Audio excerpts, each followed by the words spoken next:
Power star Pawan Kalyan director Harish Shankar కాంబినేషన్లో వస్తున్నటువంటి new movie Ustaad Bhagat Singh.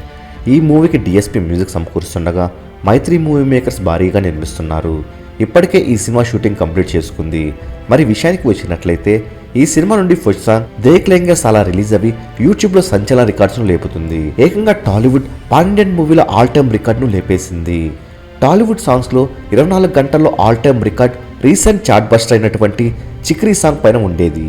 చిక్రీ song release అయినటువంటి 24 గంటల్లో 29.1 మిలియన్ వ్యూస్తో పుష్ప 2 కిసిక్ సాంగ్ రికార్డును బ్రేక్ చేసింది. ఇప్పుడు ఈ రికార్డును రీజనల్ మూవీ అయినటువంటి ఉస్తాద్ భగత్ సింగ్ సినిమాతో దేఖ్ లేంగే సాలా సాంగ్ తో రిలీజ్ అయినటువంటి 24 గంటల్లో 29.5 మిలియన్ వ్యూస్ తో లేపేసింది. దీంతో పవన్ కళ్యాణ్ క్రేజ్ చెక్కు చెదరలేదని యాంటీ ఫ్యాన్స్ కి అర్థమైంది. మరి పవన్ కళ్యాణ్ డిఎస్పీ కాంబినేషనే ఒక దుమ్ము లేపే ఆల్బమ్ అవుతుంది అనుకున్నారు. కానీ ఆల్ టైమ్ రికార్డ్స్ పెడుతుందని ఎవరూ ఊహించి ఉండరు. ఇక ఉస్తాద్ భగత్ సింగ్ మూవీని 2026 మార్చిలో రిలీజ్ చేసే ప్లాన్లో మేకర్స్ ఉన్నారు. మరి దేఖ్ లేంగే సాలా సాంగ్ రికార్డును ఏ మూవీ బీట్ చేయగలదని మీరు భావిస్తున్నారో కామెంట్ రూపంలో తెలియచేయండి. మరెన్నో టాలీవుడ్ లేటెస్ట్ అప్డేట్స్ అందరికన్నా ముందే అందిస్తున్నటువంటి మూవీ మహల్ ఛానల్ సబ్స్క్రైబ్ చేసుకుని బెల్ ఐకాన్ని యాక్టివేట్ చేసుకోండి.